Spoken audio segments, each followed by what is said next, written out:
It is very worrying to read about 6 deaths, and I quote, as a result of police action. That is over the first 8 days of the lockdown. Is that an unusually high number of complaints for your organisation, Ipid, to have received in such a short space of time? Thank you for inviting us. Yes, we did receive complaints that is related to COVID-19 lockdown period. But I just need to mention by starting saying that for the period that we are talking about, meaning from the 26th of March, midnight, up until the 2nd of April, midnight, Ipid received a total number of 12 matters. And these are matters that are COVID-related. But all in all, Ipid received an intake of 39 matters. The others are not really COVID-related matters. But let me just go back to the breakdown of the 12 cases that we received. There are 3 deaths that we received, and I will start by saying we had 1. We actually initially had 2 in Western Cape, and of which 1 has already been investigated, and there is an outcome. And the outcome in terms of the technical report, it indicates that the person has actually died of natural cause. In that, it means that is not going to be categorized as death as a result of police action. And there's only 1 in the Western Cape, a death in Langa, which we're still investigating, and 2 in Gauteng, of which 1 we have made an arrest, which was last week in Vosloorus, and there's also another one in Lenasia in Gauteng that we are also still investigating.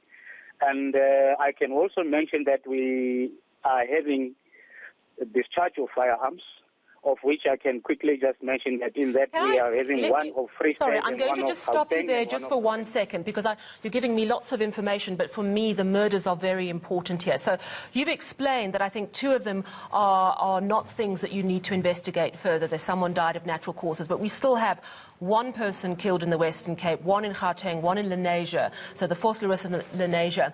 Is that an unusually high number of police killings for an 8-day period? Not at all, not at all. In fact, in terms of what we have in our records, it does not really make any change whether it is during the lockdown or not during the lockdown.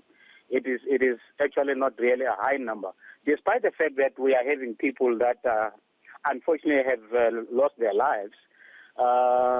Even if there is no lockdown, we do receive such cases. I see. So it's not an unusually high number of deaths at the hand of police, which I suppose in itself is quite disheartening and shows how much work you have to do.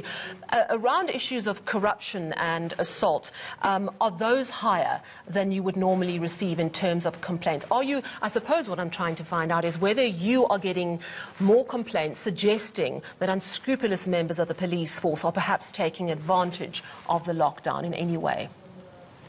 Look, in terms of the corruption cases as well, they are not as well categorized as, COVID-related, because you will know that the corruption charges or, allegations do happen in one way or another, but they are not connected except only one that has been reported during this period.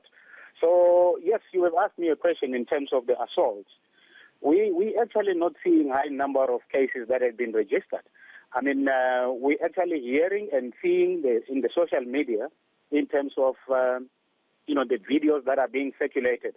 But I think it's important for the community out there just to be informed that despite the outcry outside, in terms of coming down and having the numbers or locating the victims, the picture is not really unusual.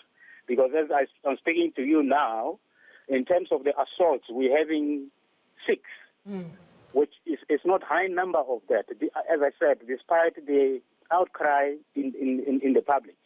Mr. Seyesa, I wonder if you could explain very briefly, how does it work with the SANDF? We know that they fall under the police at this time, but what if a member of the Defence Force does something wrong? Does that also flow through to the Ipid?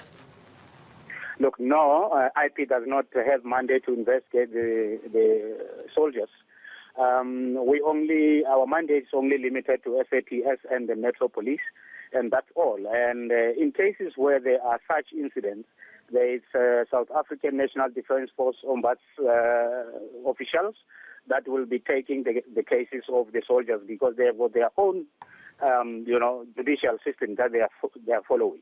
Well, thank you so much for that information. That was Sontaga Seyise from the Independent Police Investigative Directorate.